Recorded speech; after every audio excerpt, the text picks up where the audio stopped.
When Microsoft announced the original Xbox, they unleashed a console revolution.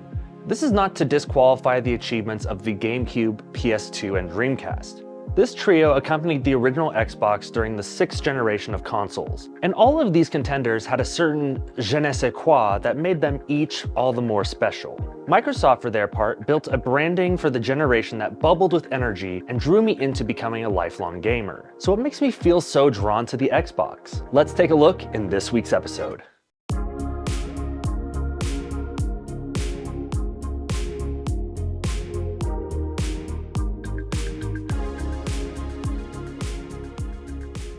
A lot of art is often thought of as carefully crafted from start to finish. The Xbox, while I love the final product that we have today, had an interesting prototype with a giant shiny X and a green glowing core. The design team, led by Horace Luke, had to build the system after being given prototype boards. This resulted in a fairly unusable prototype. I mean, I know the Xbox is big, but can you imagine trying to fit this fat fuck in your entertainment center? As impressive as it was impractical, this design couldn't be the final iteration.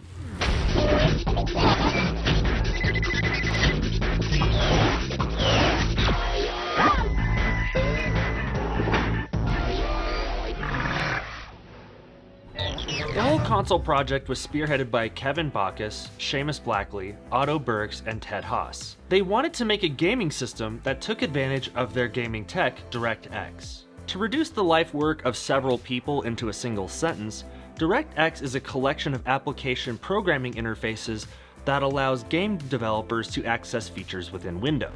This makes it easier for developers to use features from the Windows software, and it was pivotal for the success of gaming on Windows as a platform. The name Xbox was even a shortened moniker for DirectX, which was the internal name for the system. And for all intents and purposes, this team of 5 wanted to make a console for the living room that would be as easy to develop for as the PC was. The giant X, which makes up the shape of this hefty boy, is reminiscent of the Chrome monstrosity, but in a size that could fit in most entertainment centers.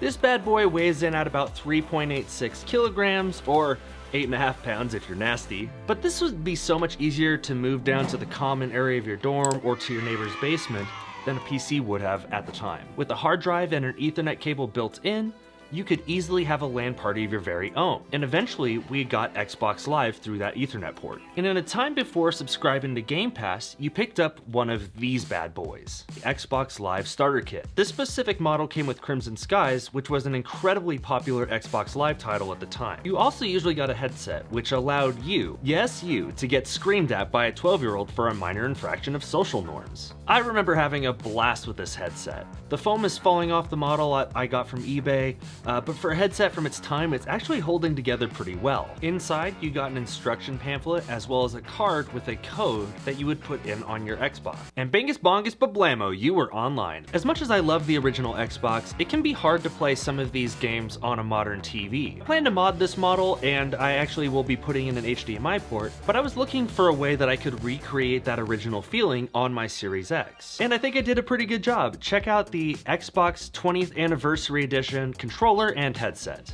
I got these for half off from an online refurbisher that is owned by a little boy that nobody likes, so I don't have to like him either. There are a lot of cool details, like the green ring around the joystick, the semi-transparent shell, and that hint of Xbox green, which harkens back to the bubbling blob of nuclear ooze that we saw on the home screen. I've been using this setup to play on my Xbox late at night when my wife and kids are down, and the controller and headset are very comfortable to hold. The controller has a slightly different texture than the standard Xbox controller, and I don't think it's better or worse than the original, but the 20th anniversary controller is much smoother than the standard Xbox controller. I just wanted to share that for those of you who are looking for a controller and maybe are sensitive to textures.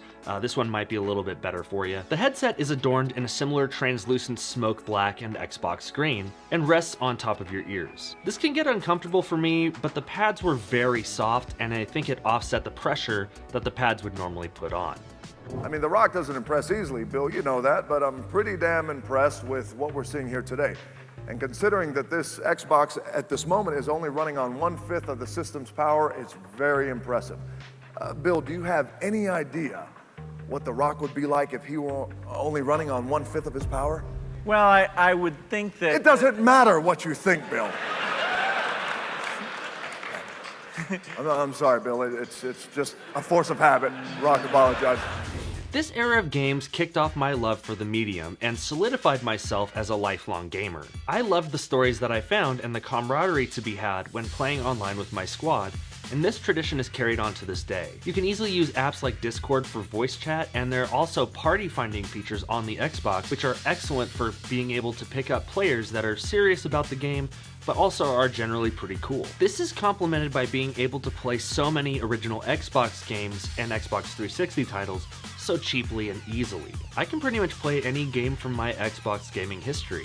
At the time of recording, Microsoft seems to be done porting games to the system, and 63 of the 998 titles for the original Xbox run on the Series X. An article from Windows Central also claims up to a 16 times improvement in graphics, depending on which system you're playing on. So not only do these Xbox titles run exceptionally well on a modern system, they will also look as good or better than you remember.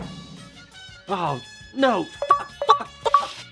You know what that means? It's time for Name That Game. That's right. It's the YouTube video within the YouTube video where I explain my top 5 Xbox games with no explanation. Number 5. Mech Assault 2, Lone Wolf. Number 4. Tony Hawk's Underground. Number 3. Fable. Number 2. Halo 2. Number 1. Fairly Odd Parents, Breaking the Rules. Hey, that hurts. No wonder no one came to my birthday party. I have plans to modify this Xbox similarly to how Macho Nacho modded his. He added a HDMI port as well as the new Stellar chip. So I'll have a follow-up video to let you know how this goes. It's been a hot minute since I've soldered anything, so subscribe so you'll get notified when I mess up this Xbox. What is your favorite part of the aesthetic of the original Xbox? Were you drawn in by the colors or the home screen? Or what was it that brought you to this system? Let me know in the comments below, and make sure to follow me on Bluesky at Not Cody Smith and Night Owl Gaming, and we'll see you tonight.